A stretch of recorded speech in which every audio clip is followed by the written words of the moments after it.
ya. Itu pohon jati lurus tanpa sambungan 28 meter. Padahal itu kan dibangun 1773, ya kan? Sudah 300 tahun yang lalu lebih gitu ya. Jadi pohon jatinya kan jauh lebih tua daripada umurnya masjid ya kan. Karena untuk mencapai tinggi 28 meter lurus dengan diameter yang lumayan besar itu ya, apa namanya, soko gurunya yang 4 di tengah itu kan perlu waktu yang lama. Sehingga kalau kita lihat mungkin ya penyangganya, pohon jatinya yang menjadi tiangnya itu mungkin umurnya dari sekarang kalau diukur ya mungkin sudah 500 tahun mungkin ya. Karena kan untuk tingginya tadi 28 meter ya. Kemudian itu yang diambil yang tengah yang galih, kalau Jawanya itu galih itu bagian pohon jati yang di tengah yang coklat, yang tidak akan mungkin dimakan oleh rayap gitu ya. Sehingga betul-betul pohon jati yang besar yang tinggi lurus 28 meter gitu. Yang di tengah-tengah itu ada 4. Kemudian yang serambi tadi sebetulnya yang disut kemarin oleh kita itu serambi yang dibangun pada tahun 1926 kalau nggak salah ya, sebelum kemerdekaan, karena tahun 1900 sebelumnya itu ada gempa besar yang melanda Jogja gitu ya, sehingga serambi yang lama itu runtuh, sehingga dibangun yang baru yang memang untuk pagelaran gitu ya, pagelaran untuk tari atau apa di masjid seperti itu bisa. Atau untuk gending tadi itu ketika sekatenan yang kemarin ditanyakan Mas Andika ya, sekatenan itu kan harusnya kan minggu depan. Besok Selasa sekatenan itu. Kalau tidak pandemi, kemudian keadaan normal itu biasa sekatenan ada pasar malam itu ya di depan keraton, di alun-alun. Sehingga araan dari tadi itu ada gunungan itu ya, gunungan makanan yang tadi tayangkan ya. Gunungan itu akan diarak dari Masjid Kauman, kemudian dibawa ke alun-alun sampai ke depan keraton dan nanti akan diperebutkan oleh warga seperti itu. Jadi Sultan ke-10 itu ke Masjid Kauman ya hanya saat sekaten. Saya tanya kemarin sholatnya di mana Sultan ke-10? Sultan ke-10 sholatnya di kantor gubernur gitu ya, di Kepatian. Jadi Kepatian itu ada masjid tersendiri sehingga beliau kan selaku gubernur maka dia sholatnya di masjid yang ada di Kepatian, tidak di Masjid Kauman ya. Masjid Kauman yang menggunakan sultan yang terakhir tadi dikatakan Mbak Eli adalah Sultan ke-9 ya. Yang memang pada masa kemerdekaan beliau sangat-sangat berjasa untuk Republik ini seperti itu. Kemudian memang pas pada masa PPKM ini ya memang dibuka hanya saat sholat 5 waktu ya. Itu saja lewat pintu samping pintu samping sebelah utara barat gitu ya, tidak lewat depan. Kemudian saya dengan Mbak Eli bingung gitu ya, mau masuk lewat mana gitu, tapi ternyata harus muter dulu masuk. Kemudian dipisahkan PPKM ini dipisahkan yang sholat warga situ, khusus warga situ ada di area depan, luar warga Kauman itu ya itu di posisi di belakang, jadi dipisah. Jadi ada penjaganya memisah supaya memang resiko ya kalau ada orang luar yang sholat di situ, resiko ketika mungkin saja orang luar itu membawa virus gitu ya, itu akan terpisah dengan warga Kauman. Karena pas puncaknya di bulan Juni Juli kemarin memang banyak di Kauman itu banyak yang kena ya, hampir tiap hari juga ada yang meninggal. Saya ngobrol dengan penjaganya itu ya, hampir tiap hari itu ada yang meninggal. Jadi puncaknya memang Juni kemarin ya, herd immunity terbentuk gitu ya. Karena dimanapun saat itu ya bulan Juni kalau di Jawa di Jogja, Jawa, Jakarta itu sehari saja itu banyak yang meninggal karena COVID gitu ya. Kemudian sampai saat ini untuk takmir dari atau pengurus Masjid Kauman itu dari warga Kauman ya, di warga Kauman. Di materi saya sampaikan bahwa Kauman itu kemarin ya, bahwa Kauman itu merupakan tempat kaum ya. Kaum itu para ulama atau para istilahnya itu kalau kita di Jawa mbah kaum atau kaum itu orang yang pintar agama gitu ya. Jadi orang pintar agama itu namanya kauman. Di Jogja itu memang ada beberapa tempat yang pakai an-an, itu menandakan tempat tertentu itu ya. Ada Bugisan. Bugisan itu berarti tempat orang-orang Bugis gitu ya. Bugisan namanya, Bugisan. Kemudian ada apalagi Mbak, Bugisan kalau di Jogja itu yang pakai an-an itu loh. Paku ning ratan ya. Itu bukan paku di jalan, tapi paku ning ratan itu memang ada keluarga Pakung Ningrat itu ya di situ. Ada Suryo di Ningratan, berarti itu keluarga besarnya Suryadi ya, Suryadi Ningratan gitu. Jadi apa namanya beberapa tempat memang kalau itu dari apa? Diambil dari nama keluarga yang ada di situ ya. Ya. Kalau yang khusus memang ada Bugisan. Bugisan itu memang tempat apa namanya saudara kita di Bugis ya. Bugis itu dari anu ya, Sulawesi ya. Bugis itu Sulawesi ya Selatan. Sulawesi Selatan ya. Itu Bugis ini ada khusus di Jogja namanya Bugisan. Memang dulu orang-orang Sulawesi Selatan yang ke Jogja ada tempat namanya Bugisan kayak gitu. Bugis. Gitu. Jadi itu ya keraton. Jadi posisinya kalau nanti yang belum pernah ke keraton ya, kalau Mas Sandi kan pernah ke keraton ya.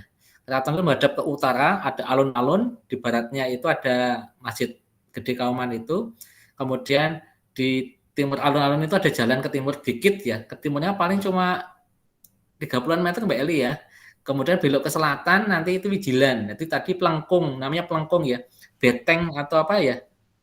Temboknya itu ya, tembok yang besar putih tadi namanya Pelengkung Wijilan. Kalau di alun-alun kidul nanti di belakang keraton ya selatan itu ada alun-alun kidul. Alun kidul itu ada Pelengkung namanya Pelengkung Gading. Ya, Pelengkung Gading. Ada dua Pelengkung, ada Pelengkung Wijilan dan Pelengkung Gading. Kalau Pelengkung Gading itu di tengah-tengah antara pojok Beteng Wetan dan pojok Beteng Kulon. Beteng Keraton itu ada, kan Beteng itu kotak ya. Beteng itu kotak. Sehingga yang selatan itu ada namanya pojok Beteng itu pojoknya Beteng ya. Wetan itu yang timur. Kalau pojok Beteng Kulon berarti yang barat. Antara pojok Beteng barat dan timur itu di tengah-tengah aja Pelengkung, namanya Pelengkung Gading. Pelengkung Gading itu yang ke utara nanti langsung ke Alkit atau alun-alun kidul.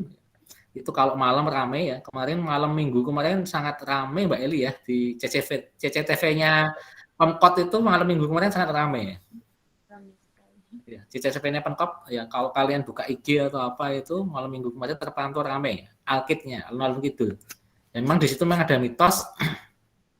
Mitosnya itu kalau jalan dipitet atau pakai apa di mata ditutup itu ya, diputar berapa kali Mbak Eli? Diputar ada yang 10, ada yang 5 Pak. Ada yang 5 kali, ada 10 kali, kemudian dia jalan, kalau bisa jalan di tengah-tengah apa pohon itu keinginannya berhasil ya.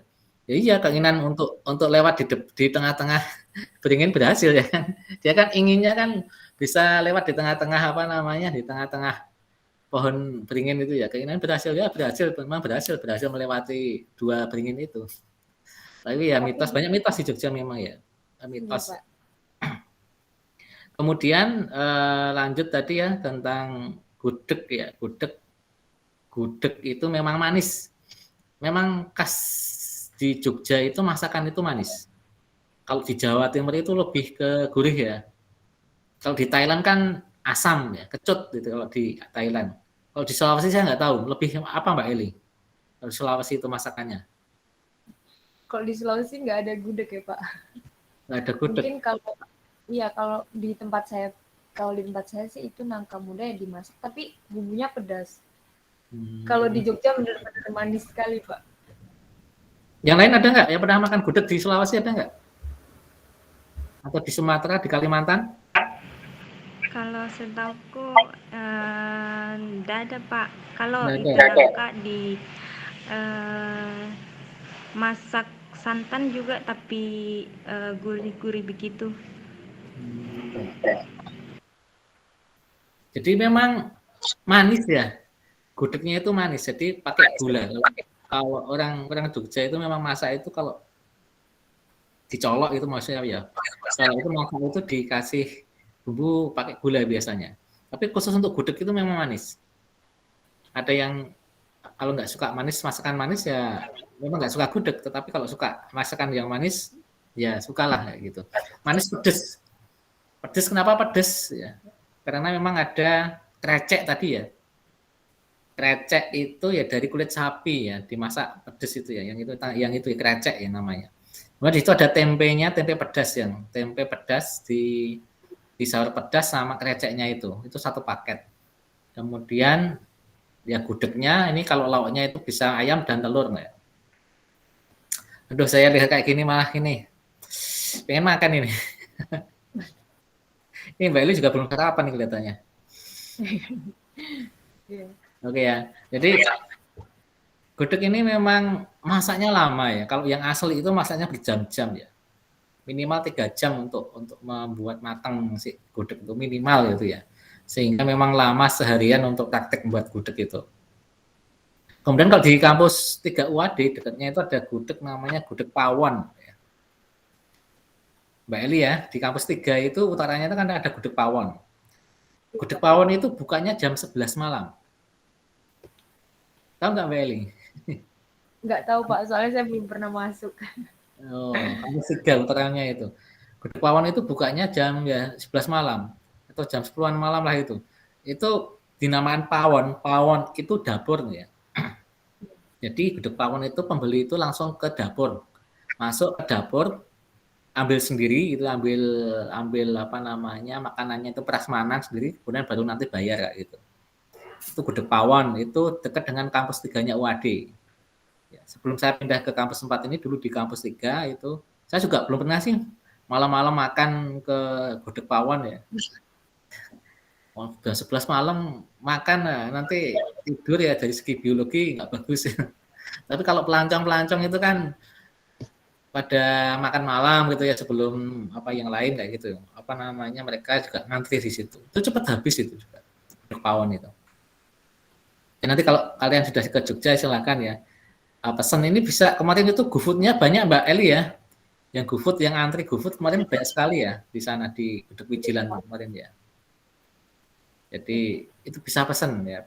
Bisa lewat Grab atau GoFood atau Shopee Food ya. Shopee Food. Langganan Shopee Food itu jaketnya orange kayak jaketnya Wade itu.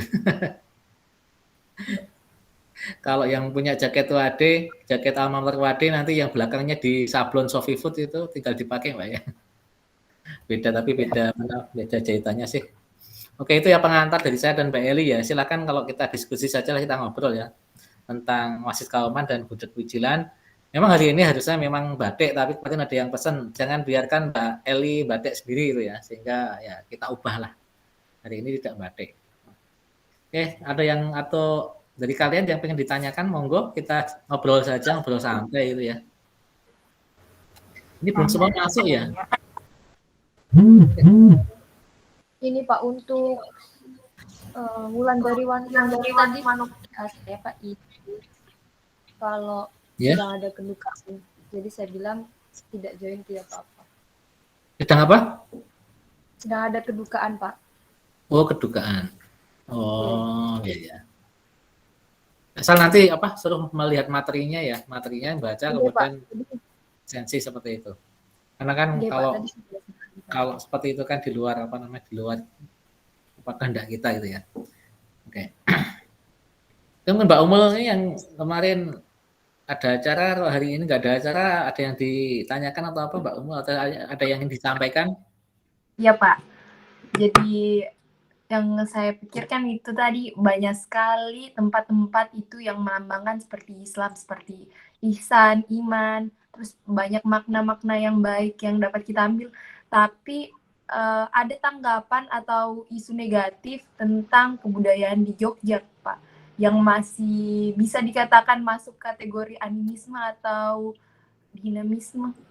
Itu bagaimana tanggapannya Bapak yang kayak seperti puasa, melaksanakan puasa, kurang tahu puasa apa itu, kemudian upacara begitu Pak. Ya, terima kasih. Itu memang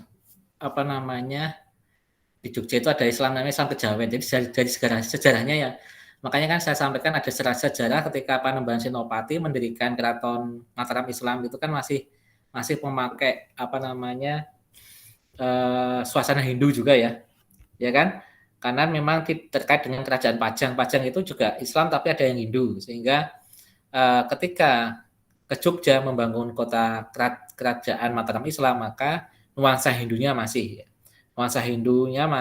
kemudian kalau kita baca tentang Wali Songo itu kan juga nuansa Hindunya juga masih. Jadi ketika mentoleransi kebudayaan Hindu dengan Islam, maka ada ajaran-ajaran yang memang yang di situ sebetulnya itu ajaran Islam tetapi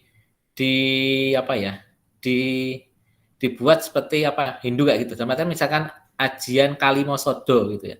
Kalimosodo itu kan salah satu bentuk dari pusaka atau Kalimosodo, saya lupa. Kalimosodo itu salah satu pusaka yang ada di Jogja, namanya Kalimosodo. Padahal Kalimosodo itu kan dari kalimat syahadat. Kalimosodo kan kalimat syahadat gitu ya. Sehingga pemaknaan seperti itu memang banyak yang ada. Kemudian untuk puasa-puasa, kadang memang ditemukan ada puasa mutih ya. Puasa mutih itu puasa yang hanya makan nasi, tanpa gula, tanpa garam gitu ya. Jadi nasi saja. Itu memang kalau di budaya keraton itu untuk membuat seseorang itu supaya memaknai hidup sederhana, kemudian kalau bahasa Jawanya itu prihatin gitu ya, laku prihatin. Laku prihatin itu prihatin bahwa kalau hanya makan nasi putih selama 40 hari itu seperti apa. Intinya bahwa supaya bangsawan itu merasakan penderitaan rakyat seperti itu.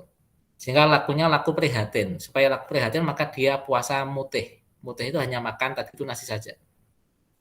Apakah itu masih ada itu ya? Puasa mutih itu ya? Itu masih. Saya saat kuliah S2 itu ya.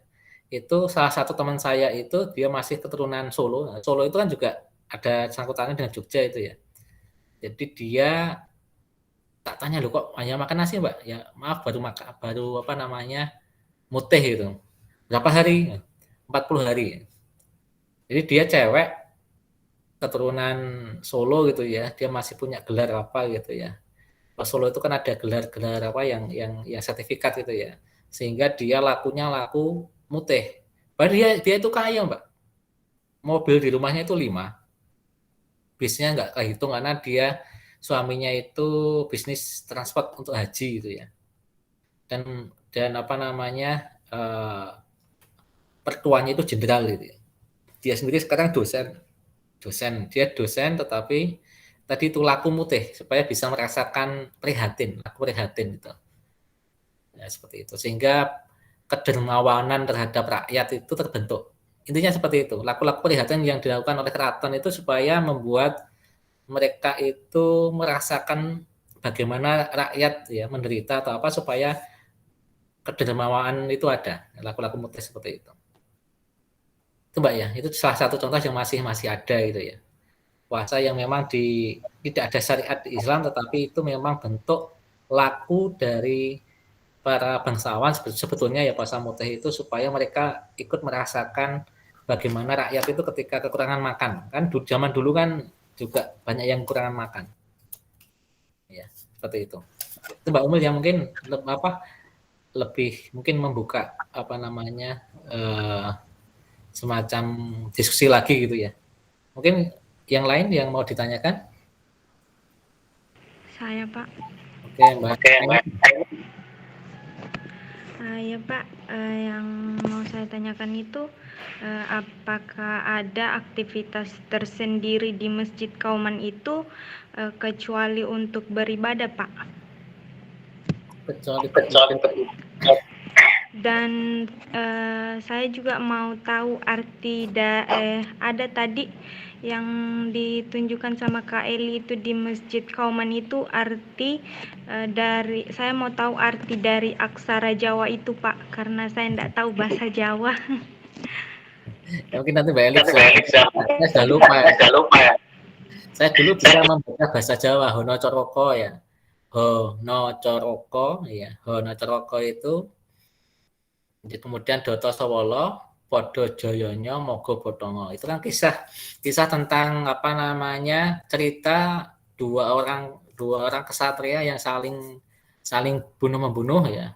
Podo Joyonyo, itu podo itu sama, Joyo itu kekuatannya ya. Podo Joyonyo itu kekuatannya sama, Mogo Botongo. Keduanya itu menjadi batang, Botongo itu menjadi jenazah. Jadi ketika sama kuat, keduanya mati, Mogo Botongo, yaitu aksara Jawa itu yang disusun di prasasti tadi itu. Ya. Saya sudah dulu ketika SD malah hafal, Mbak. SD itu aksara Jawa itu malah hafal karena untuk ujian ya. Karena lama tidak digunakan, yang ho itu yang kalau ho masih apa ya, ho itu yang itu. Tapi yang kayak bongo itu kan agak susah ya. Mungkin Mbak Eli bisa bantu prasasti tadi tulis apa artinya apa Mbak Eli? Aduh, sebenarnya saya sendiri pun juga tidak bisa baca aksara Jawa, Pak. Tapi dari kemarin saya sempat lihat juga itu tuh menandakan tulisan dari prasasti itu menjelaskan tanggal berdirinya ini, si Masjid Gede. Oh. Jadi, iya Pak, karena saya sendiri juga tidak bisa membaca aksara Jawa, gitu Pak. Tadi pas coba yang disub tadi apa namanya, ada nggak apa namanya artinya? Tidak Pak, sorry. Disub nanti kalau saya masih ingat kan nanti tak baca ya. Kalau saya masih ingat di mana di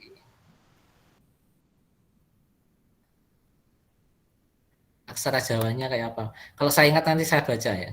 Kalau saya ingat apa namanya.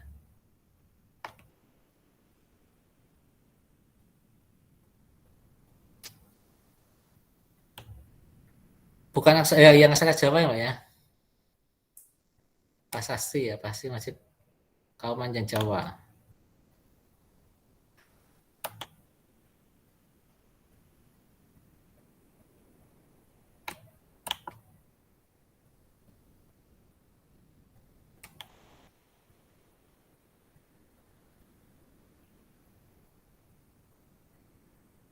Saya itu juga termasuk orang Jawa yang kehilangan kejawennya ya. Tidak hafal aksara Jawa. Kalau orang Jepang, Cina, Thailand itu kan mereka menggunakan apa namanya aksaranya sendiri gitu ya. Sebagai ya tulisan harian gitu ya. Kalau kita kan berbahasa satu bahasa Indonesia itu ya. Sehingga nggak bisa.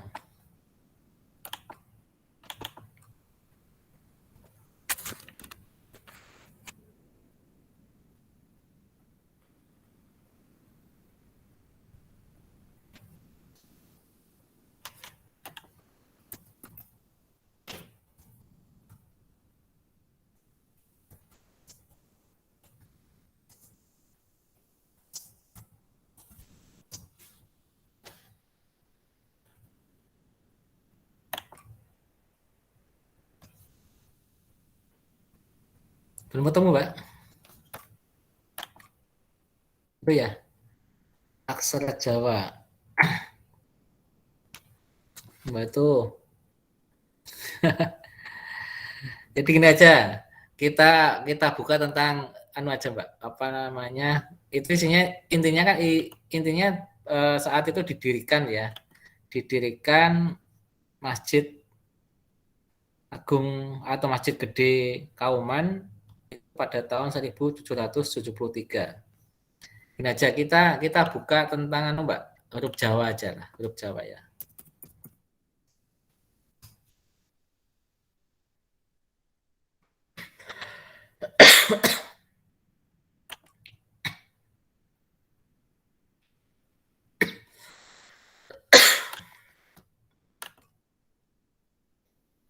Mungkin dibukakan anu Mbak Eli ya, huruf Jawa. Maaf Pak. Ini Pak, kemarin saya sempat dapat video yang membaca ini, mungkin saya coba cari dulu nih Pak. Nanti coba saya tayangkan. Iya Mbak, saya ambil minum dulu ya. Oh, nggih. Sebentar deh teman-teman.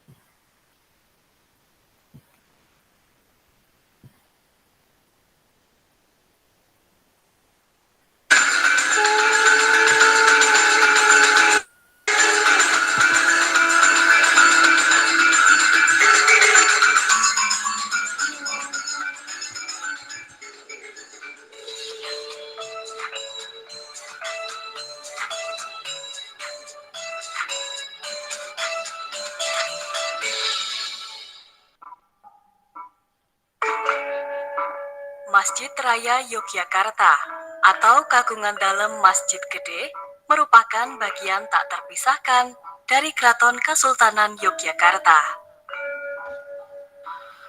Situs peninggalan sejarah yang masuk dalam kategori Masjid Keprabon ini menegaskan keberadaan Keraton Kasultanan Yogyakarta sebagai kerajaan Islam.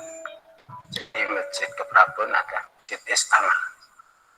Sultan itu Prabu itu raja, sehingga masjid yang Keprabon itu masjid terutama untuk raja, untuk kelengkapan dari satu kesultanan Yogyakarta di Ningrat. Secara administratif, Masjid Gede terletak di sisi barat alun-alun utara, barat daya Pasar Beringharjo, dan berdekatan dengan Keraton Kasultanan Yogyakarta. Sejak dahulu, tata ruang seperti ini telah diterapkan di kerajaan-kerajaan Jawa. 3 unsur ini merupakan titik-titik sentral yang menjadi kelengkapan suatu negara kerajaan. Nah, ini memang merupakan bagian dari yang disebut sebagai civic center atau pusat kehidupan pada suatu kota Islam kuno. Yaitu kalau di Jawa, lalu ada alun-alun lor, kemudian di sisi baratnya itu ada Masjid Agung, Masjid Gede, di sisi selatan alun-alun itu ada keraton, kemudian di sisi timur laut alun-alun lor itu ada pasar. Ini memang menggambarkan tata kehidupan masyarakat zaman dulu. Keraton itu adalah pusat pemerintahan, pusat politik kerajaan waktu itu. Pasar itu adalah pusat perekonomian, kemudian masjid adalah pusat kehidupan keagamaan. Pendirian Masjid Gede diprakarsai oleh Sri Sultan Hamengkubuwono I bersama penghulu Keraton Kasultanan Yogyakarta, Kiai Fakih Ibrahim Diponingrat. Tata ruang dan arsitektur masjid dirancang oleh seorang arsitek bernama Kiai Wiryokusumo. Bangunan Masjid Gede dilakukan pada hari Ahad Wage 29 Mei 1773 Masehi. Pendiriannya ditandai pula dengan tahun Jawa yang tertulis pada prasasti di bagian dinding masjid. Imut pangadegipun Masjid Ageng ing dinten Ngat tanggal ping 6 sasi Rabi Ngulakir tahun alif Sinengkalan Gapuro terus Winayang Jalmo. Jadi ini peringatan berdirinya masjid besar, masjid gede, ya, Keraton Yogyakarta, ya. Ini pada hari Ngat, tanggal 6, sasi Rabi Ngulakir. Ada Rabi Ngulawal, ada Rabi Ngulakir. Rabi Ngulawal itu mulut, Rabi Ngulakir itu batu mulut. Tahun alif, ya alif nih ya, alif Sinengkalan, Gapuro, terus Winayang Jalmo. Gapuro itu 9, terus itu 9, Winayang itu 6, Jalmo 1. Jadi 9961 dibalik 1699 tahun Jawa.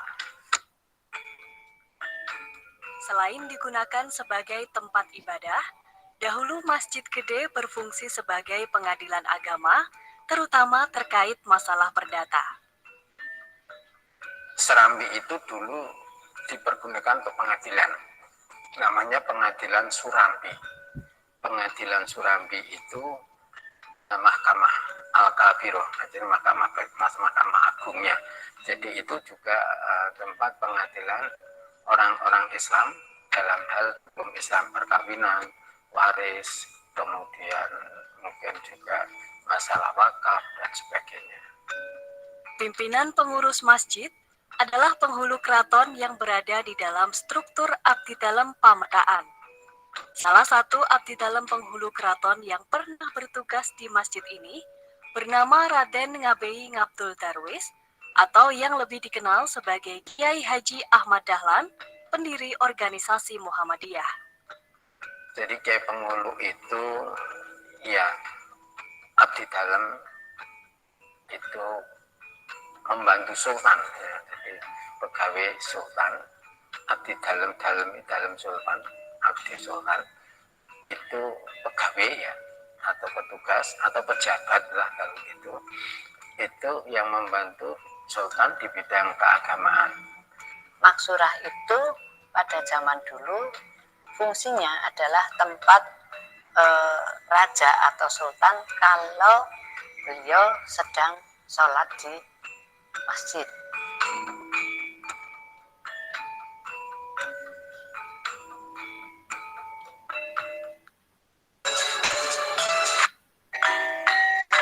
Gaya arsitektur Masjid Gede mewarisi Masjid Demak. Karakteristik dari masjid ini adalah atap yang berbentuk tajuk lambang teplok. Jadi atap masjid itu bersusun 3, tajuk namanya. Jadi susun yang lapis bawah besar itu melambangkan iman atau kepercayaan. Kemudian yang kedua itu syariat yaitu Islam. Kemudian yang susun ketiga itu ihsan. Jadi iman, Islam, dan ihsan. Ihsan ini akhlak. Atap bersusun 3 ini ditopang dengan 4 pilar utama berukuran besar. Pilar penyangga ini biasa disebut dengan soko guru. Atap-atap yang bertumpang itu, berundak itu selalu ditopang oleh 4 soko guru yang merupakan tiang yang utama, yang kalau kita tarik garis-garis diagonal dari sudut-sudut bangunan melalui 4 soko guru itu, kita akan menemukan satu titik pusat di tengah bangunan, yang kalau ini diproyeksikan ke atas itu akan ketemu dengan titik pusat pada mustoko masjid. Nah, ini diinterpretasikan, ini mempunyai makna simbolik, yaitu kalau sudah di masjid, yang difikirkan, yang ada di pikiran, yang ada di hati adalah beribadah, menyembah pada Allah Subhanahu wa Ta'ala yang Maha Esa. Mustoko atau bagian puncak atap dihiasi dengan ornamen berbentuk goto, daun kluweh, dan bunga gambir. Goto melambangkan keesaan Allah. Daun kluweh mengarah pada kata linuweh atau lebih. Sedangkan bunga gambir melambangkan arum angambar atau keharuman yang menebar.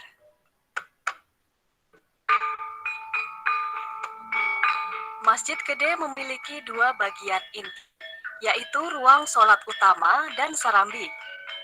Pada ruang sholat utama, terdapat mihrab atau tempat imam memimpin sholat berjamaah. Tepat di belakang mihrab terdapat maksuro. Maksurah itu pada zaman dulu fungsinya adalah tempat raja atau sultan kalau beliau sedang sholat di masjid. Ya.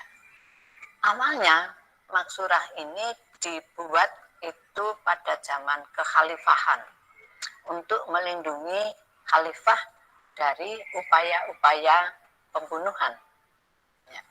Nah, itu juga kemudian ditiru pada masjid-masjid kuno yang lain. Termasuk diantaranya adalah Masjid Gede Kauman Yogyakarta. Ada pula mimbar berbentuk punden berundak bersusun 3 dengan ornamen berwarna keemasan. Biasanya pada mimbar itu selain ada tempat duduk yang berundak, itu di sisi-sisinya itu ada 4 tiang. Ya. Antara tiang yang belakang dengan yang depan itu dihubungkan dengan satu penghubung gitu yang diukir-ukir, yang kalau kita lihat itu seperti stiliran naga. Pada sisi utara dan selatan ruang inti, terdapat tribun yang berfungsi sebagai ruang pertemuan para ulama, serta pawastren sebagai tempat sholat wanita. Seluruh dinding dan tiang pada ruang sholat utama terlihat polos tanpa cat pelapis. Nah, itu memang salah satu ciri dari masjid kuno di Indonesia paling tidak. Jadi di dalam ruang utama itu makna simboliknya adalah orang sudah berkonsentrasi untuk beribadah menyembah kepada Allah Subhanahu wa taala. Lain halnya dengan Serambi yang terlihat megah dan mewah. Selain untuk menampung jamaah sholat yang meluber, Serambi masjid juga digunakan untuk kegiatan sosial kemasyarakatan. Untuk itu terdapat ornamen 8 buah nanas menggantung pada setiap tiang utamanya. Buah nanas melambangkan hablum minas atau hubungan antar sesama manusia. Tiang-tiang yang terdapat di Serambi memiliki umpak atau alas batu. Pada setiap umpak dan tiang, terdapat ornamen-ornamen yang kaya akan filosofi. Pada umpak-umpak ini, kita bisa melihat adanya satu proses yang disebut akulturasi. Jadi, hiasan pada umpak ini itu adalah stilisasi dari bunga teratai atau lotus yang pada budaya Jawa kuno itu merupakan bunga yang sakral karena itu dihubungkan dengan dewa dan sebagainya. Tetapi ini tetap dipakai pada umpak masjid tanpa menggunakan konteksnya dengan dewa, patung dewa ataupun yang lain. Tetapi ini dipakai pada sebuah bangunan yang suci. Ornamen Putri Mirong yang terdapat pada tiang Serambi diinterpretasikan sebagai bentuk kaligrafi huruf mim ha mim dal yang dalam bahasa Arab dibaca Muhammad. Serambi masjid juga dikelilingi kolam yang berfungsi sebagai tempat mencuci kaki. Dahulu lebar kolam mencapai 8 meter, namun kini lebar kolam hanya tinggal 2 meter. Kolam yang ada di 3 sisi masjid itu ada hubungannya dengan konsep bahwa Tuhan Allah itu tercermin pada semua ciptaannya yang ada di alam semesta. Nah, pada waktu kolam itu lebar, pada waktu-waktu tertentu, bayangan masjid itu akan tercermin pada air kolam itu. Pemut pangadegipun Serambi ing dinten Kemis tanggal ping 2.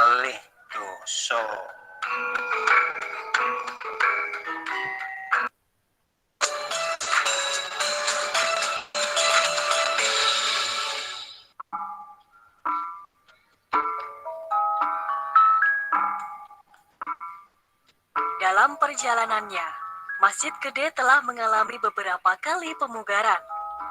Selang 2 tahun pendirian masjid, dilakukan perluasan berupa pembangunan Serambi berbentuk 5 sandu tingkat. Pemut pangadegipun Serambi ing dinten Kemis tanggal ping 2 sasi Sawal ing taun Jimawal sinangkalan iku windu Resi Tunggal. Jadi ini peringatan, prasasti ini peringatan tentang waktu berdirinya adanya atau dibangunnya serambi masjid besar. Bersamaan dengan itu, didirikan pula 2 bangunan tambahan pada sisi utara dan selatan halaman masjid yang bernama pagongan. Pagongan berfungsi untuk menyimpan gamelan pusaka milik Keraton Kasultanan Yogyakarta. Pada tahun 1840 Masehi, dibangun regol atau pintu gerbang masjid dengan gaya arsitektur Jawa Semartinandu yang diberi nama Gapuro. Gapuro berasal dari bahasa Arab Ghafuro yang artinya pengampunan. Konsep dasarnya adalah Semartinandu itu hanya 2 tiang dan ada atap. Tetapi di sini tiang itu kemudian diperlebar menjadi tembok. Ya.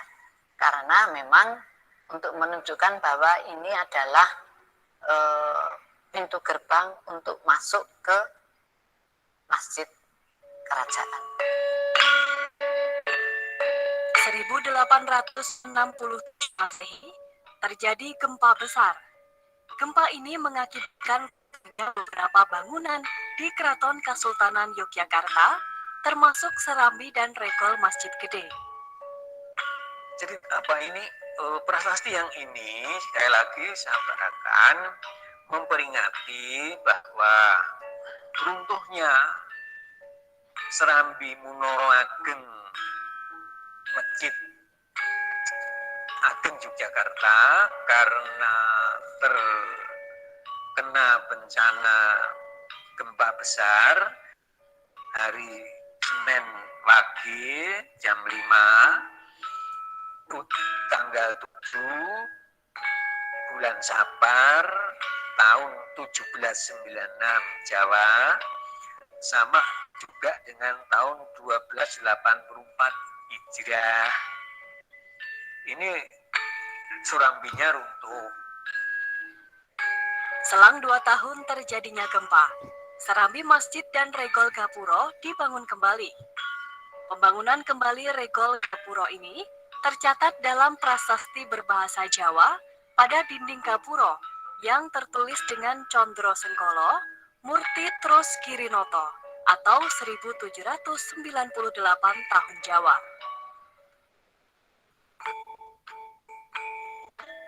Pada sisi utara dan selatan regol Gapuro, dilakukan penambahan bangunan berupa pajagan atau gardu penjaga. Pajagan ini bahkan pernah digunakan sebagai markas TNI dan pejuang Islam Askar Perang Sabil untuk menyusun strategi perang saat agresi militer Belanda. Selain penambahan bangunan, atap masjid yang awalnya berupa kayu sirap juga diganti dengan seng biron. Primut kolo kagungan dalem masjid kamulyaaken sirapipun. Jadi yang dibangun sirapipun ing dinten akad kaping 14 bulan Rojab tahun Dal Cinengkalan nyoto terus sabdaning ratu kala rampungipun ing wulan Rabiul Awal siji-siji 29. Prasasti ini mengingatkan atau menerangkan bahwa sirap atau atap masjid ini selesai dibangun itu pada hari Ahad 18 Rajab Kirjeb tahun Dal Sinengkalan nyoto terus sabdaning ratu. Nyoto itu 1, terus 9 Sabdo, itu ratu 1. Dibalik 1791. Lantai serambi yang semula terbuat dari batu kali diganti dengan tegel kembang. Lantai ruang sholat utama juga dipercantik dengan marmer Italia.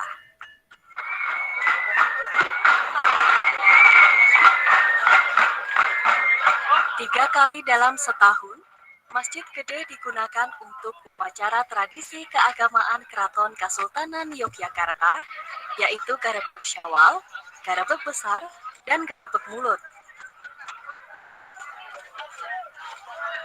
Saat upacara Garebeg, halaman masjid dipenuhi masyarakat yang tumpah ruah mengikuti jalannya prosesi upacara.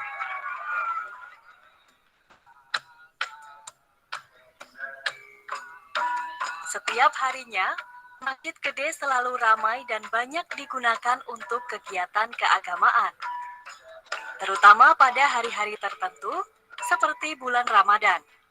Masjid ini pun menjadi salah satu tujuan wisata religi, karena selain bangunannya yang indah dan megah, Masjid Gede kaya akan makna sejarah. Jejak keagamaan nyata terlihat dari keagungan masjid-masjid yang melingkupi Keraton Kasultanan Yogyakarta. Hal ini jelas mempertegas identitas Keraton Kasultanan Yogyakarta sebagai sebuah kerajaan Islam. Masjid-masjid ini telah lama megah berdiri menjadi benteng pertahanan dari gempuran zaman.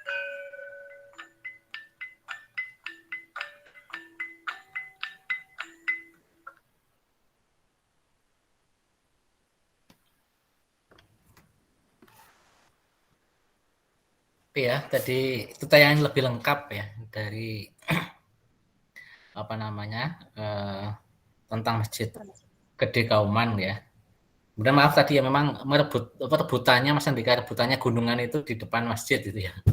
Tidak di alun-alun, di depan masjid tadi untuk rebutan apa namanya gunungan. Gunungan itu memang simbol hasil bumi ya, hasil bumi yang memang itu dibuat, disusun, dan nanti akan diserahkan atau istilahnya dibagikan ke rakyat. Tapi ya itu tadi rebutan Mas ya, rebutan hasil bumi tadi itu. Memang ada 3 kali tadi ya, ada Grebeg Sawal. Grebeg Sawal itu berarti kan tahun apa namanya ketika Sawalan ya. Grebeg Sawal itu Sawal. Jadi Sawal itu ketika hari raya Idul Fitri. Kalau di Solo itu biasanya Sawal itu kan kalau di Islam itu ada puasa sunnah Sawal ya, dari 1 sampai ke 6. Apa namanya 6 hari berturut-turut, tanggal 2 ya. 1 Sawal itu nggak boleh puasa. Tapi tanggal 2, 3, 4, 5, 6, 7 itu puasa Sawal, sehingga setelah puasa Sawal itu nanti ada Grebeg Sawal. Jadi ada hari raya untuk grebegan seperti itu. Kemudian yang kedua tadi Grebeg Besar Mbak ya. Grebeg Besar itu berarti hari raya kurban ya. Kemudian yang ketiga Sekaten ya, Grebeg Sekaten atau Maulud ya, harusnya besok Selasa harusnya ya, besok Selasa. Tetapi ini Pemkot karena masih PPKM tidak mengadakan Grebeg Sekatenan di alun-alun. Tetapi saya baca kemarin bahwa sekatenannya itu diadakan di mall ya. Itu saya nggak tahu konsepnya ya, mungkin untuk meramaikan mall mungkin ya. Untuk apa namanya geliat ekonominya biar ada, sehingga sekatenannya itu dibuat di mall. Nanti adik-adik bisa baca di apa namanya Google atau apa, dicari bahwa sekatenan tahun ini tahun 2021 itu diadakan di mall. Kalau saya itu tidak hobi nge-mall ya. Masuk mall pun sekarang harus pakai apa? Sertifikat vaksin. Ya, vaksin seperti itu. Kemungkinan ya tujuan Pemkot pemerintah Kota Jogja itu biar mallnya kembali ramai itu ya, sehingga sekatenannya dialihkan di mall, tidak di lapangan atau tidak di alun-alun. Itu yang pertama. Yang kedua memang selama masih PPKM kalau sekatenan itu diadakan di alun-alun itu kan nanti kan untuk memeriksa masyarakat yang sudah vaksin sertifikat itu kan susah juga, ya kan? Kalau di mall itu kan enak ya, di depan ada satpam yang memeriksa apa namanya sertifikat vaksinnya sudah belum gitu ya. Itu kan seperti itu. Kelihatannya lebih ke yang pertama memang ekonomi, yang kedua keamanan ya, keamanan supaya masyarakat yang istilahnya itu ikut sekatenan di mall itu kan lebih apa ya terjaga ya, dalam artian lebih terjaga dari segi kesehatan, dan mereka yang masuk pun akan diperiksa itu. Kelihatannya seperti itu yang menjadi konsep Pemkot tahun ini. Hingga masih ada tetapi memang dialihkan di mall untuk sekatenannya. Gitu. Mungkin ada yang ditanyakan yang lain tadi Mbak Ainun ya sudah tahu ya bahwa itu aksara Jawa pun khusus. Jadi ada aksara Jawa yang dituliskan khusus, tidak biasa itu Mbak. Jadi ada semacam pagu tertentu yang memang kalau saya pribadi sebagai orang Jogja nggak bisa baca. Tapi kalau itu Honocoroko sekedar itu saya masih ingat sedikit-sedikit ya. Ketika kemarin kita ke makam Raja-Raja pun itu Pasarean itu saya masih bisa baca, itu Pasarean siapa itu saya masih bisa baca. Tapi kalau sudah tadi itu aksara Jawa yang halus ya khusus itu susah lah bagi saya yang orang Jogja, orang Jawa juga susah. Oke, itu Mbak Ainun ya. Mungkin yang lain yang ingin ditanyakan?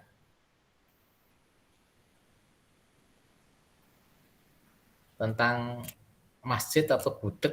Kalau gudeg ada yang pernah makan belum? Gudeg yang manis. Yang sudah pernah makan siapa ini? Pernah, Pak. Nah. Pernah, Pak. Oh, nah. Memang manis ya? Bagi kalian memang manis ya?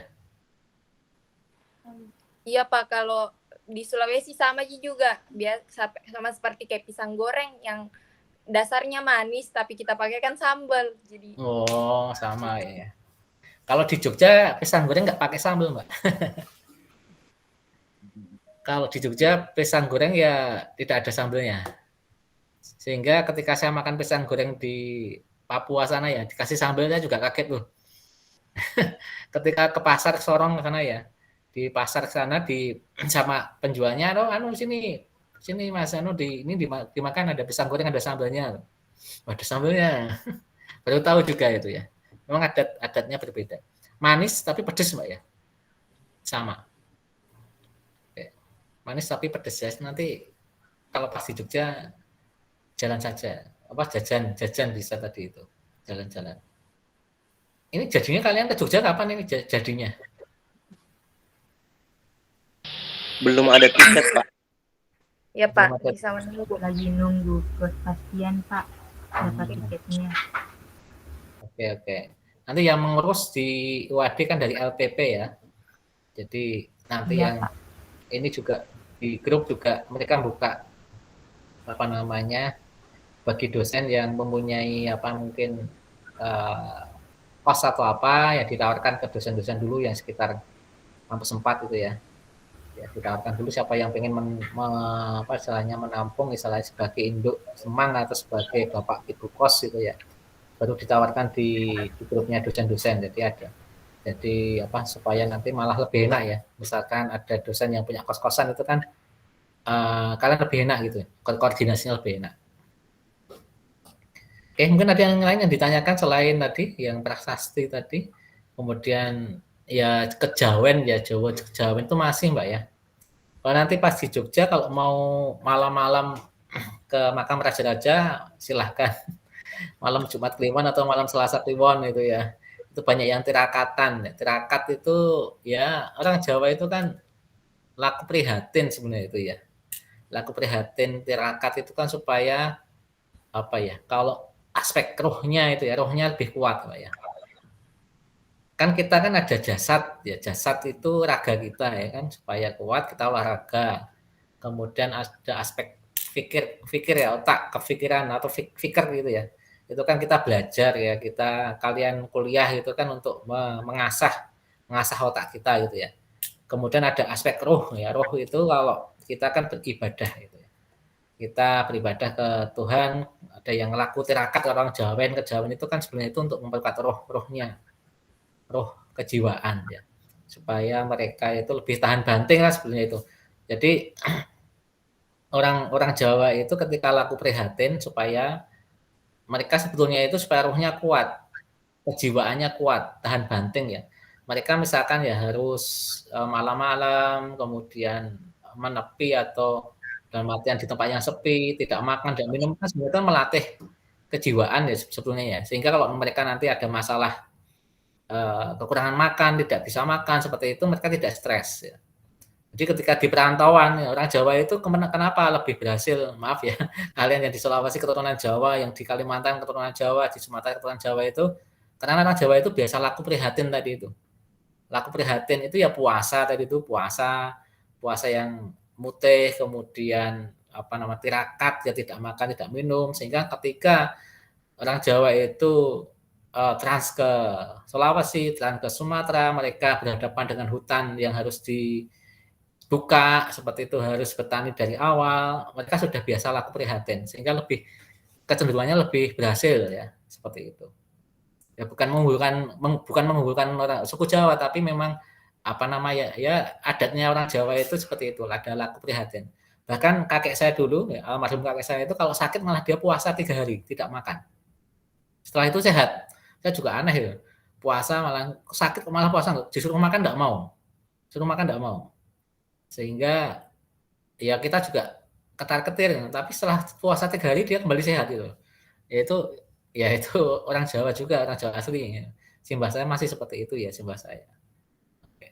Mungkin ada yang lain yang ingin didiskusikan, monggo silakan. Atau saya dipanggil satu-satu Mbak Eli, supaya on cam, supaya orangnya itu ada enggak. Atau dipanggil satu-satu, kemudian ada yang didiskusikan atau enggak gitu. Monggo Mbak Eli. Monggo yang lain on cam. Ini Mas Muhammad Bustomi ada nggak ya? Janjian ditinggal. Mbak Indah Haryani, Mbak Firka, Mbak Novita. Saya ada Kak, cuman nggak bisa on cam. Oh, nggak bisa on cam. Oke, dipanggil aja dari atas. Jaringannya kalau on cam keluar-keluar. Oke. Kalau yang di tempat saya paling atas itu Mbak Firka ya, sudah barusan ya. Kemudian Mbak Ainun juga kelihatan. Dan Mas Andika juga kelihatan. Mbak Fitria juga kelihatan. Mbak Indah di layar saya tidak kelihatan. Mbak Indah, halo Mbak Indah. Mbak Indah Aryani. Maaf Pak, oh ini ya tidak bisa on cam dan on mic karena ada kegiatan di kampus, berarti baru nyambi ya. Iya Pak Nyambi. Ada acara. Mbak Irma, ini kelihatan ya di tengah-tengah Mbak Irma ada. Mbak Irma ada yang ditanyakan nggak Mbak Irma? Sepertinya sudah cukup. Oke, kemudian Mas Bustomi tadi kelihatan juga sempat on mic ya. Mas Bustomi?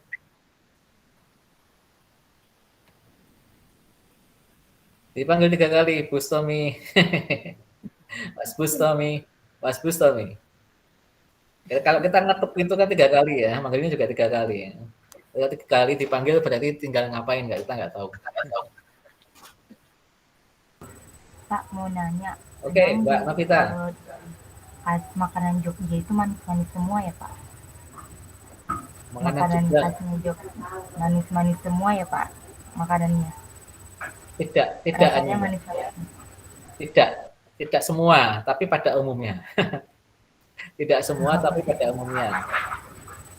Ya, kalau yang umum kalau bakso, soto kan nggak mungkin manis ya. Jadi makanan yang Jogja itu getuk itu ada yang manis ya buat manis mah getuk itu kan dari bahan baku ketela ya. Ketela. Tapi kalau ketela goreng itu tidak manis, Mbak. Ketela gorengnya ya gurih ada. Tapi juga ada ketela goreng yang manis juga ada. Kemudian tiwul. Nanti juga ada kita ke tiwul nggak salah ya. Tiwul itu makanan asli Jogja, khususnya Gunung Kidul ya. Tempat simbahnya Mbak Eli itu ya. Tiwul ya. Tiwul dari ketela. Tiwul itu aslinya tidak manis. Gurih gitu ya, tetapi ada tiwul yang dikasih gula, tiwul manis. Bahkan ada tiwul yang dikasih gula dan nangka. Kalau sekarang itu variannya banyak, ada ya tiwulnya keju, tiwul keju itu ada tiwul coklat, ada juga. Ya kalau itu saya kapan ya kita ke tiwul? Kalau kalian sudah ke Jogja, kemudian acara tiwul itu masih di Giringnya ya kita main-main ke pabrik ke tempat pembuatan tiwul ayu gitu. Tapi kita nggak tahu ya kan, ini kita masih ada beberapa acara, kemudian apakah itu nanti acara yang kita dahulukan yang mana, karena kalian kan harus apa namanya tadi itu pengen batik ya kan, buat wayang itu kan agenda-agenda yang harus kita akhirkan itu ya, kalian ke Jogja itu ya. Buat keris kayak itu ya, keris rajin keris gitu ya, seperti itu. Sehingga itu yang budaya-budaya yang apa yang sebenarnya pengen kalian rasakan langsung gitu kan, membatik itu seperti apa ya kan, menatah wayang ya, menatah wayang itu buat wayang yang dibuat dari kulit sapi ya, ditatah itu bagaimana, kemudian buat keris itu membuat warangka atau tempatnya bagaimana, itu kan budaya-budaya yang pengen sebenarnya pengen saya buat ya kunjungan ke situ biar kalian merasakan langsung gitu ya, membuat ya seperti itu yang nanti memang kalau bisa agenda-agenda itu kita tunggu sampai kalian datang. Tetapi itu kan harus mengorbankan kunjungan yang harusnya misalkan kunjungan ke Museum Dirgantara, kunjungan ke Serangan Umum 1 Maret, itu kan kita dahulukan karena kunjungan ke situ nanti bisa kita balik ya, kita tampilkan di film kayak gitu ya. Contoh misalkan kenapa ada Museum Serangan Umum 1 Maret itu kan tadi di tayangan tadi kan Masjid Kauman itu kan di depannya juga ada tempat untuk Laskar Sabil gitu ya. Tentara Islam yang saat itu memang tahun 47-an itu 47 itu agresi militer Belanda pertama itu ya, menduduki kota Jogja. 47 tahun 47 48 itu Jogja itu dikuasai oleh militer Belanda. Belanda itu pengen menguasai Indonesia lagi intinya seperti itu. Sehingga tahun 1 Maret tahun 49 ya. 1 Maret tahun 49 itu di Jogja ada serangan besar-besaran oleh rakyat yang kalau di film itu dipimpin oleh Pak Soeharto gitu ya, atau istilahnya di balik itu ada Pak Jenderal Sudirman gitu ya, yang bisa menguasai kota Jogja selama 6 jam, dan di situ menguasai radio, menguasai istilahnya itu komunikasi, sehingga di situ disampaikan ke dunia bahwa Indonesia itu masih ada. Jogja itu kan sempat menjadi ibu kotanya Indonesia gitu ya. Sehingga ketika di Jogja diumumkan bahwa Indonesia yang merdeka tahun 45 itu masih ada, itu kan sebagai bentuk stigma atau bentuk kalau misalkan Indonesia masih ada gitu ya, walaupun diagresi militer Belanda yang mendomplengi sekutu gitu ya, bahwa Indonesia itu ada gitu. Buktinya apa? Jogja dikuasai ya. Itu tahun 49 ya. 1949 tahun, jadi 4 tahun setelah Indonesia merdeka seperti itu. Itu yang pengen saya sampaikan dalam artian ke kalian ya, selain budaya-budaya di Jogja, ada budaya-budaya juga. Kenapa Jogja itu istimewa ya kan? Itu tadi ada peran-peran di masa, terutama di masa mempertahankan kemerdekaan yang begitu melibatkan kota Jogja, sehingga keistimewaan itu dari dulu, dari sejarahnya seperti apa, kemudian sumbangsih ke Indonesia, sumbangsih ketika mempertahankan kemerdekaan, sehingga kenapa disebut istimewa. Kemudian juga budaya-budaya yang ada di Jogja, itu yang pengen saya rangkum di dalam modul Nusantara yang kalian ambil. Intinya seperti itu ya. Intinya modul Nusantaranya kok tidak hanya budaya saja, tetapi sejarah Jogjanya bagaimana, kok Jogja istimewa itu bagaimana. Itu yang pengen saya ramu di dalam modul Nusantara yang saya sampaikan gitu ya. Oke. Tadi sampai Mbak Indah tadi kemana? Ada nggak? Tadi yang tanya Mbak Novita ya tadi ya, yang nanya tadi. Tadi kan tak panggil Mbak sampai Mas Fitami, Mbak Nada ada nggak Mbak Nada? Baru join ini Pak. Baru join. Halo Mbak Nada. Halo Mas, permohonan maaf baru join karena tadi ada kuliah juga di kampus lain. Kampus lain. Ini masuk kuliah ini. Oke Mbak Nada, biar mencari tempat duduk dulu ya. Mbak Novita tadi sudah, Mbak Umul. Iya Pak. Oh ini ya tadi pojok. Nah yang terbawah di sini tamu ya.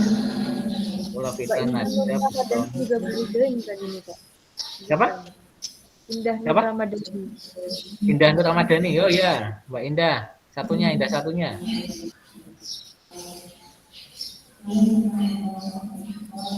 Halo Mbak Indah Ramadhani. Ya hadir Pak. Maaf Pak, Bisa baru Anda? masuk tadi, baru lihat di sepadanya. Kenapa tadi baru masuk? Iya Pak, biasanya ada pemberitahuan di WhatsApp kan. Rupanya dari sepadanya langsung. Kita sudah. Dipikir nunggu luring dulu Pak, biar ngebatik bareng kan. Oh, kita nggak batik, sudah kita sepakati hari ini tidak batik kok. Oke, tunggu kami ya Pak. Jangan biarkan Mbak Eli ngebatik sendiri. Jangan biarkan Mbak Elinya ngebatik sendiri Pak. Ya udah, nanti kita batik ya. Oke. Jadi baru gabung ya Mbak Indah Ramadhani. Yang Indah satunya? Indah Aryani. Indah Aryani. Ketiduran mungkin Pak. Ya itu kayak gini sebagian loh. Sebagai apa namanya kita menilai kalian dapat A, B, C-nya juga ya keaktifan kalian juga apa namanya tugas-tugasnya gitu ya. Jadi ini kan kuliah 2 SKS ya. Kuliah 2 SKS itu sama seperti dosen-dosen kalian ya, nanti dasarnya apa ya supaya terbaik yang kalian dapat gitu ya. Kalau kalian aktif apa namanya juga tugas-tugasnya aktif juga nilai akan maksimal. Oke, 2 SKS loh ya, lumayan 2 SKS. Yang lain ada yang tanyakan enggak? Makanan memang kecenderungannya manis. Makanan tapi banyak yang gurih juga.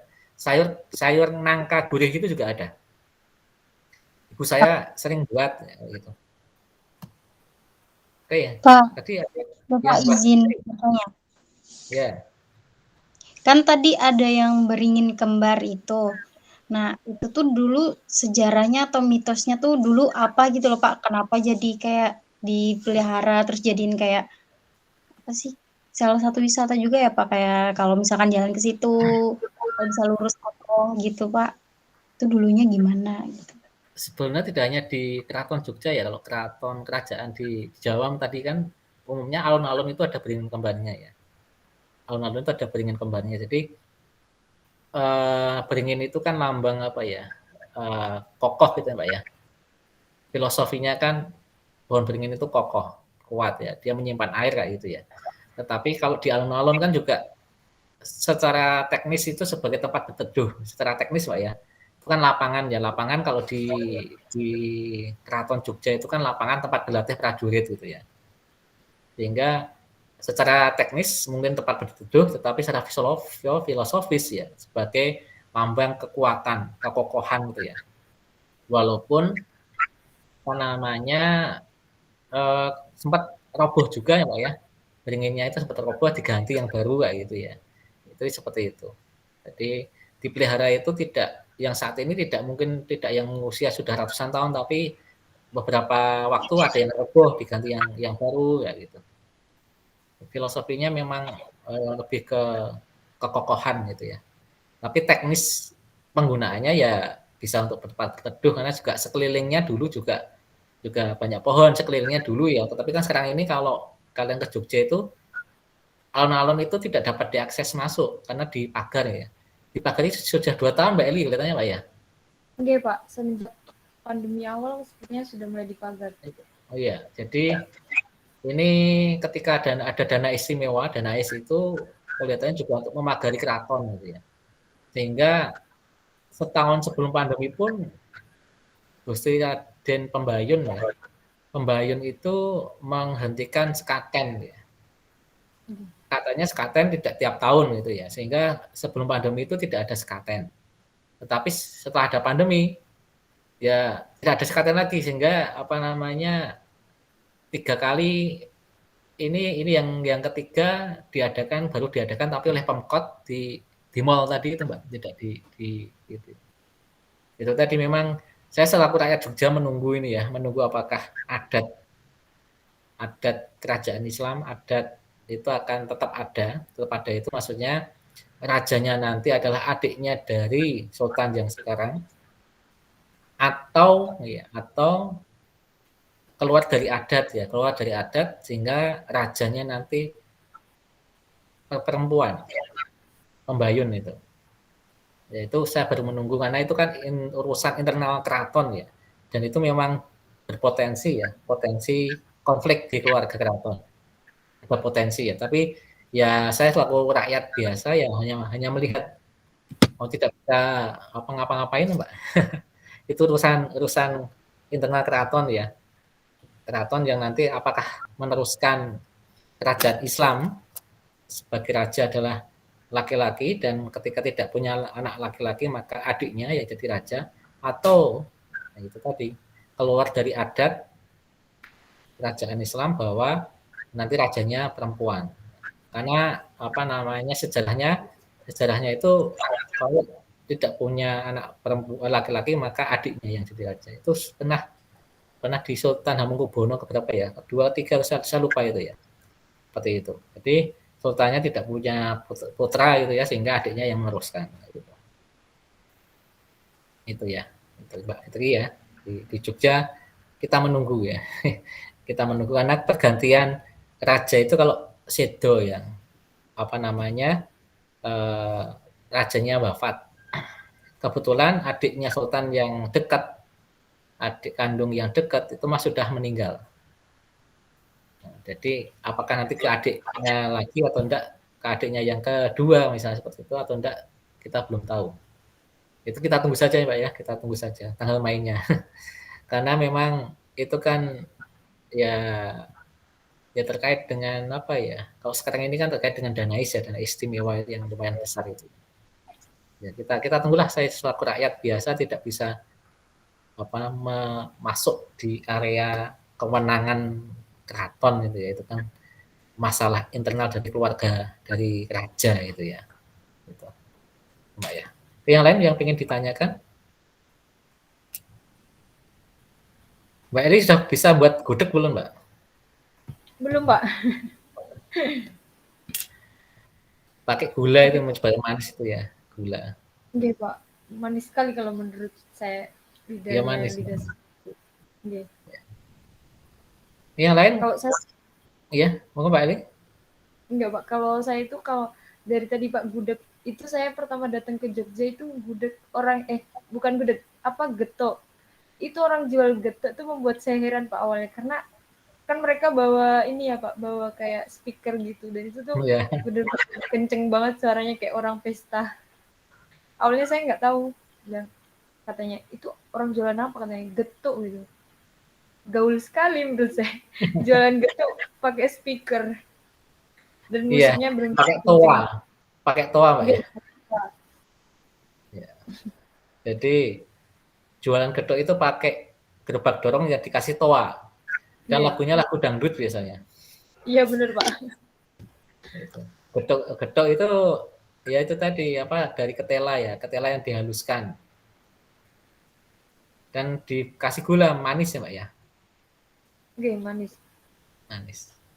Betul. Oke, masih ada waktu, kalau 9.40 masih ada 6 menit. Monggo. Oh, saya Pak. Mbak Umul, ya silakan.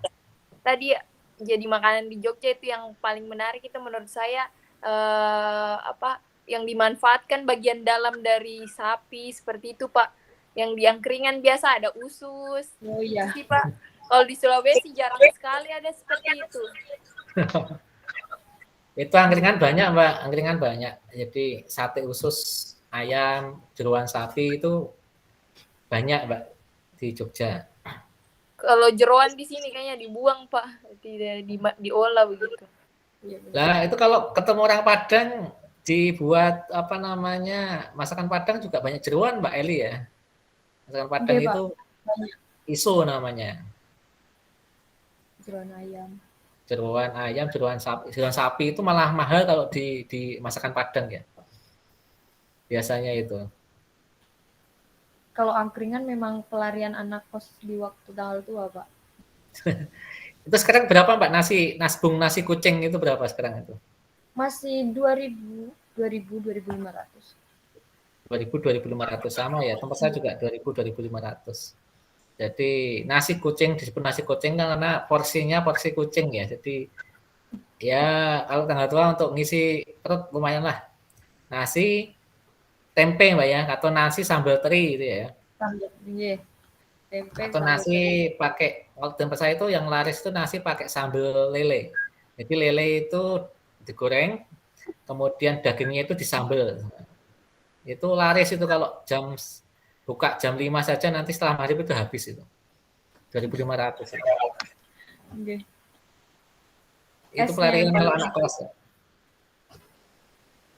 Nanti bisa ngangkring Mbak, ngangkring malam di sekitar kampus 4 banyak angkringan juga Mbak Eli ya. Itu yang baru Pak, tempat baru yang dulu apa? Sekarang jadi angkringan sepertinya yang besar itu. Oh ya, yang andong itu ya? Iya Pak, sekarang sepertinya jadi angkringan, tapi saya juga belum pernah masuk ke situ, yang dekat kampus. Oke. Usus satu tusuk itu 2.000 Mbak. Banyak tapi ya. Iya. Isinya banyak itu. 2.000-an. Ya. Ceker itu 1.000-an berapa? Kaki ayam itu. 1.000 sebetulnya. 1.000-an ya. Udah lama ya. Jadi kalau angkringannya itu tadi nasi kucing 2.500 atau 2.000, kemudian gorengannya itu 1.000 dapat 2 atau 2.003 lah salah sekarang itu. Ya kan? Ada yang 1.002, ada yang 2.003. Oh iya, jadi itu sama minum, nanti minumnya wedang jahe itu ya. Wedang jahe itu berapa Mbak? 2.000 atau 2.500 sekarang ini? 2.500 mungkin Pak, karena setiap tempat beda harganya. Beda harga ya. Jadi 10.000 aja udah kenyang gitulah intinya. 10.000 itu nasi kucing, nanti gorengan, minum, ya itu udah kenyang lah. Itu kalau mau makan malam gitu ya. Oke. Mungkin yang lain ada yang perlu istilahnya diskusikan lagi ya. Tadi Mbak ngomong tentang itu angkringan ya. Angkringan itu khas Jogja Mbak ya katanya. Ngangkring. Angkring itu ya duduk santai itu ya. Ngangkring itu duduk santai. Ini dinamakan angkringan, tempat duduk santai-santai ya, angkringan itu. Kalau di Sulawesi nggak ada angkringan Mbak ya? Boten Pak. Nggak ada. Kalau di tempatku ada Pak. Ada? Ada Pak, ada. Ada beberapa, tapi di bagian kotanya Pak. Itu yang buka orang Jawa atau bukan? Ada yang Jawa Pak, ada yang Makassar juga. Dalam bentuk lesehan Pak. Boleh sehat. Lesehan. Tapi duduk di pinggir jalan juga Pak makannya. Kayak pakai karpet gitu. Ya khas ya. Itu duduk santai itu ada angkringan kan sebenarnya itu kan dari duduk santai. Kalau di Jogja itu kan pakai kursi itu ya, kursi. Kemudian ada gerobaknya di situ. Tadi itu ada jeruan-jeruan yang ditusuk-tusuk. Ada telur, ada kepala ayam, sosis ayam, gorengan macam-macam. Kemudian nasi kucingnya lengkap itu. Wedangnya wedang jahe. Itu khasnya kalau di Jogja, angkringan seperti itu. Nanti bisa nanti kalau malam-malam keluar jajan itu bisa. Oke ya, nanti kita menunggu ya kepastian kedatangan kalian sehingga ya memang acara yang sudah saya susun akan berubah, namanya berubah itu maksudnya ya menyesuaikan karena kalian pengen batik ya nanti ya batik diakhirkan lah. Kemudian acara yang terakhir itu kan acara kontribusi sosial. Kontribusi sosial. Nanti tak bawa ke kampung saya lah, biar tahu kampung saya. Jadi nanti ngapain dia ngechat ulang. Jadi yang ngechat ulang kawasan di kampung saya. Jadi saya itu tahun 2017 akhir kalau nggak salah ya, itu membuat semacam selokan untuk pendidikan itu ya, yang di situ memang ditiru oleh kawasan yang lain, dan saya senang di kawasan Jogja itu ada yang meniru dan lebih bagus gitu ya. Jadi kenapa saya bawa ke kampung saya, karena memang supaya tadi itu aspek lingkungannya ya, budaya lingkungannya, kita menghargai lingkungan dari Jogja itu ya bisa dibawa kalian ke masing-masing ya gitu. Mungkin ini saya cuplikan tempat di saya itu ya, di kampung saya cuplikan saja. Share.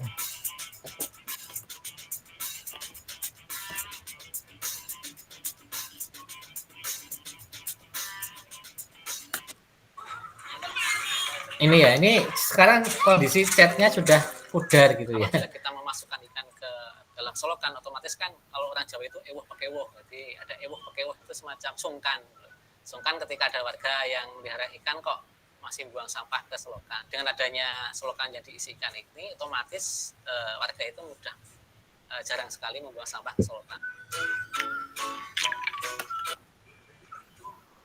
Jadi kondisi sekarang ini chatnya sudah tidak sebagus tahun 2018, ini 2018 ya.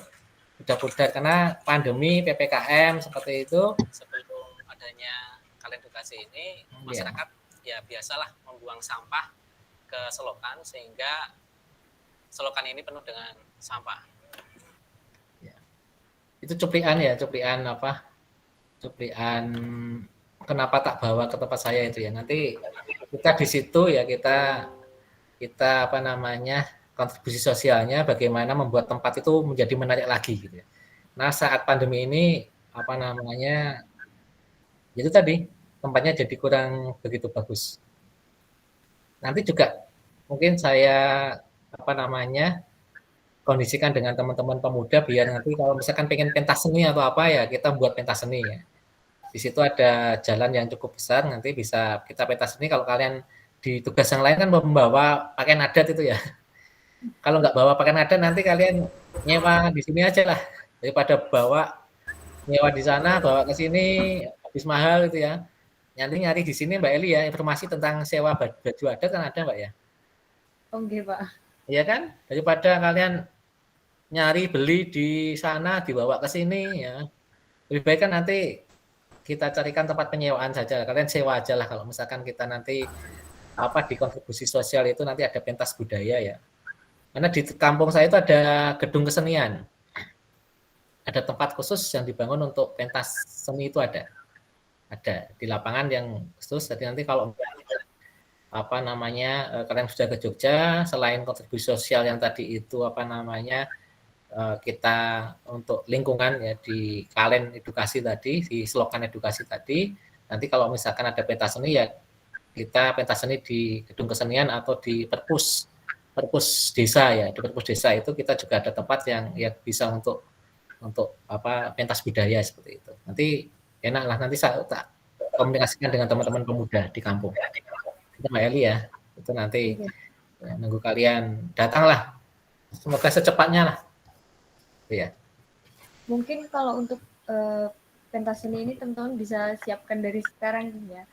Atau mungkin teman-teman yang sesama daerah bisa berkolaborasi. Jadi disiapkan memang nanti kalau akan diadakan pentas seni jadi sudah siap gitu. Begitu mungkin ya Pak. Ya, betul ya, betul. Kalian mau nari atau mau apa gitu ya, hasil daerahnya itu ya. Silahkan ya. Itu Mbak Nada ya. Mau apa nanti? Disiapkan dari sekarang ya. Atau mau baca puisi atau apa ya. Monggo. Nanti ya. Pentas seni itu macam-macam ya Pak. Bisa nari, puisi, teater. Ya macam-macam Pak. Semoga tidak hujan ya.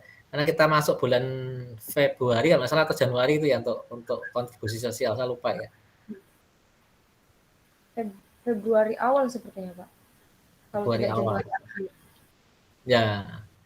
Januari kan hujan sehari-hari kan. Nanti kalau misalkan pentas ya kita di gedung perpustakaan atau di tempat yang untuk kesenian ya ada panggung seni itu tempat untuk menyaksikan kan lapangan, jadi kalau hujan juga beresiko. Jadi mungkin nanti di perpustakaan desa mungkin ya, supaya lebih enak. Deket dengan kampus saya. Ya itu ya mungkin hari ini. Ada yang ditanyakan yang lain sebelum diakhiri ya? Mungkin ini Pak sedikit informasi ini untuk presentasi hari ini yang di Spada ada kuis ya teman-teman, jadi bisa mengerjakan kuis. Waktunya hingga malam hari, saya setting jam 11. Lalu ini juga untuk pembuatan assignment ada sedikit format ini ya, format perbaikan. Sebentar saya tayangkan.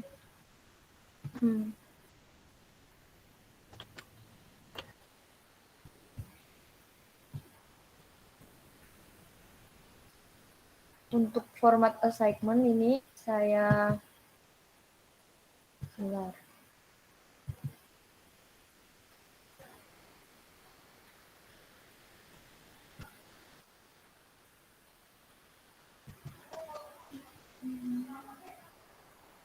Bentar teman-teman, laptopnya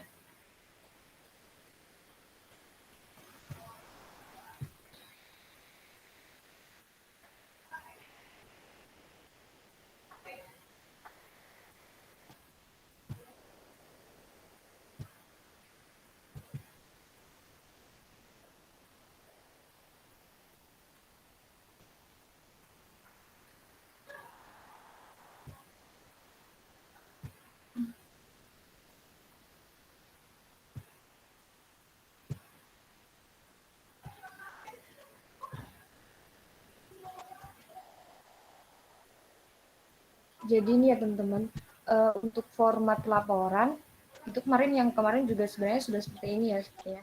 Tapi ada beberapa yang belum melengkapi juga lampiran, lalu lampirannya juga masih kurang. Jadi nanti teman-teman bisa buat laporannya yang untuk pertemuan mulai dari sekarang dan selanjutnya itu nanti bisa diawali dengan adanya logo dari kampus dan juga ini beberapa peraturan. Silakan teman-teman ketik tulisannya dengan font Times New Roman dengan ukuran 12 dan juga spasinya 1,5 ya.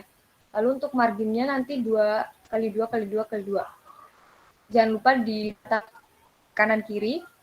Kemudian untuk di awal nanti teman-teman silakan hapus ketentuan tugas ini, lalu di awal setelah logo UAD bisa dituliskan nama, NIM dan juga asal universitas teman-teman ya. Lalu buat tabel seperti format soal assignment. Lalu nanti untuk jawaban bagian deskripsi singkat hasil pelaksanaan kegiatan ini, silakan teman-teman jawab dengan urutan nomor ya, dikasih nomor 1, nomor 2, dan nomor 3. Pertanyaan tidak perlu ditulis kembali. Kemudian bagian tantangan dan tindak lanjut juga silakan dijawab sesuai urutan nomor. Lalu untuk lampiran, silakan teman-teman lampirkan screenshot dan silakan teman-teman lingkari bagian akun teman-teman yang digunakan untuk join Gmeet. Misalkan Mbak Manopo, jadi silakan nanti berikan tanda lingkaran dari chef. Jadi akun teman-teman silakan diberi lingkaran ya. Seperti itu. Ada yang ditanyakan? Untuk yang sebelumnya apakah harus diperbaiki lagi, Mbak? Enggak perlu. Ini untuk mulai dari sekarang aja. Oke, terima kasih ya, Mbak. Oke. Kak, untuk yang presensinya ada diskusi lagi atau gimana? Untuk minggu ini, untuk pertemuan kali ini presensi lewat kuis, jadi tidak ada diskusi. Kemarin diskusi, sekarang kuis. Jadi nanti silakan teman-teman mengerjakan kuis yang ada di Spada. Dan juga jangan lupa isi G-form. Ya, jangan lupa isi Zoom yang di-share Mbak di grup. Itu juga harus diisi.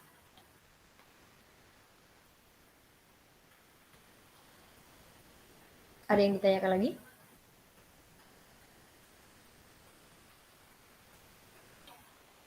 Yang saya, Mbak. Sudah cukup. Gimana? Yang mengenai kuis itu, Mbak, bagaimana ya? Soalnya yang kemarin saya belum ter-end, terus sekarang yang kemarin nanti Mbak yang rekap, kalau yang ini silakan nanti dibuka. Untuk yang ini nanti dicoba dulu bisa diedit atau tidak. Mungkin nanti kalau tidak bisa diedit lagi, bisa direkap.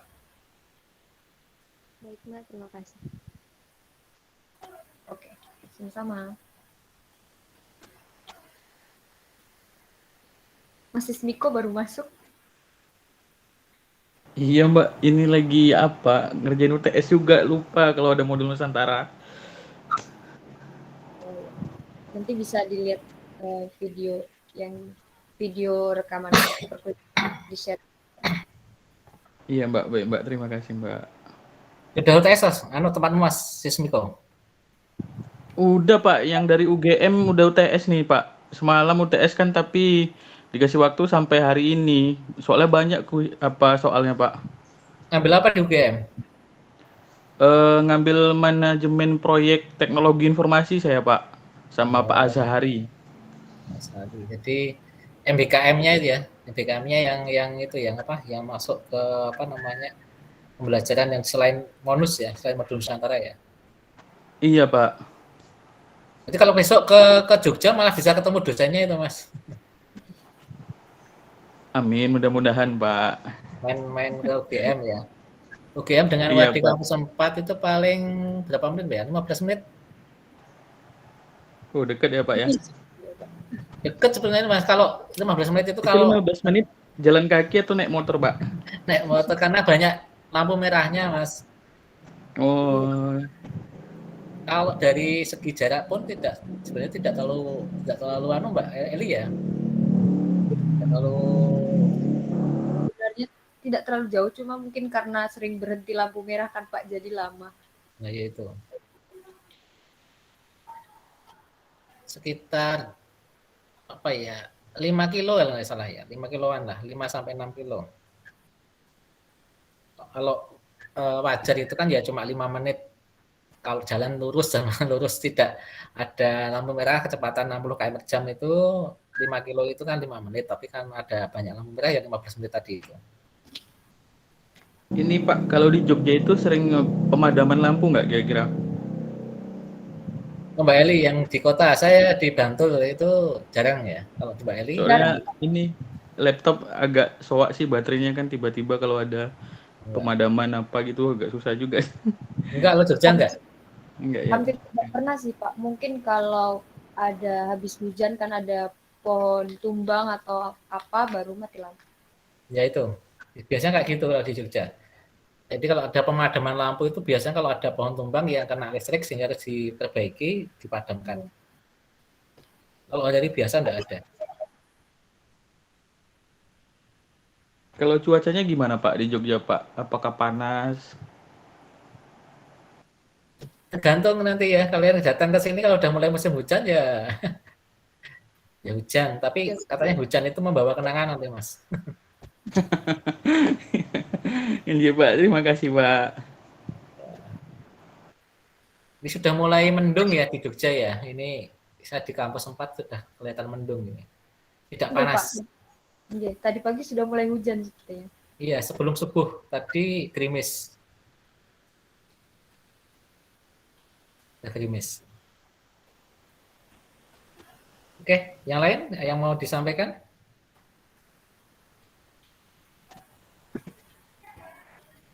Enggak ada ya. Sampun sebenarnya. Mbak Novita tadi sudah belum tadi? Sudah Pak. Ya, sudah ya. Ya belum tadi Mbak Indah Aryani ya, lupa saya. Dan Mas Bustomi tidak ada suaranya Pak dari tadi. Indah Aryani dan Mas Bustomi. Halo, duanya. Mbak Indah Aryani sama Mas Bustomi. Mohon maaf Pak, saya lagi waktu untuk kuliah saya Pak. Lagi ada jam bentrok juga akhirnya Pak. Oh. Barengan dengan kuliah? Iya Pak, yang daring Pak. Oh, yang daring. Oke, kalau Mbak Indah. Indah Aryani. Indah Aryani. Oh, oke. Berarti memang tinggal ngapain nggak tahu apakah kuliah juga atau yang lainnya. Oke, terima kasih atas kehadiran kalian di hari ini ya. kita sampai ini ya. Oh, tadi ya, Mbak Indaryani kegiatan di kampus tidak bisa on mic. Mohon maaf Pak, ini untuk setelah ini kan kita ada refleksi, kira-kira kapan deh Pak? Refleksi yang setelah ini refleksi ya? Enggak Pak, refleksi kedua. Refleksi kedua. Oke, kalau malam lagi, malam Rabu malam Selasa. Malam Selasa gitu teman-teman, atau ada yang lain atau yang lain? Maaf Pak, malam Selasa kuliah. Ada kuliah. Ya. Oke. Kapan? Kita sepakati sajalah. Malam Jumatnya, Sabtunya kita kan ya. Terlalu lama nggak? Atau malam Senin besok? Iya, minggu malam Senin. Pak, malam Rabu bisa Pak. Kalau saya bisa sih malam Rabu. Oke, kita sepakati ya, malam Rabu ya. Kita sepakati malam Rabu. Ya. Iya, malam Rabu nanti diumumkan di grup saja Mbak Eli ya, sama gimbitnya ya. Oke, malam Rabu. Oke, sebelum ditutup memang sekali lagi ya, untuk modul Nusantara yang kelas saya memang saya buat untuk mengetahui bagaimana sejarah kota Jogja, kemudian bagaimana keistimewaan Jogja, kok bisa disebut istimewa ya, daerah istimewa, kemudian budaya dan kulinernya ya. Budaya tadi ada batik, yang saya angkat ada batik, ada wayang, ada keris, kemudian juga kerajinan genteng kayak gitu, makan kulinernya ada pecel, ada tiwul, ada gudeg, apalagi Mbak ya. Nanti sambil jalan-jalan mungkin kalau pas kalian ke Jogja bisa tanya-tanya tentang kuliner Jogja seperti itu. Oke, karena waktu sudah hampir jam 10 ya, kita syukuri ya tadi bagi yang Islam, bagi yang Muslim, kita akhiri dengan Alhamdulillahirabbil alamin. Terima kasih apabila saya dan Mbak Eli di dalam membawakan hari ini kelas ini banyak kesalahan, kita mohon maaf. Assalamualaikum warahmatullahi wabarakatuh. Waalaikumsalam warahmatullahi wabarakatuh. Izin lift Pak. Ya. Pak.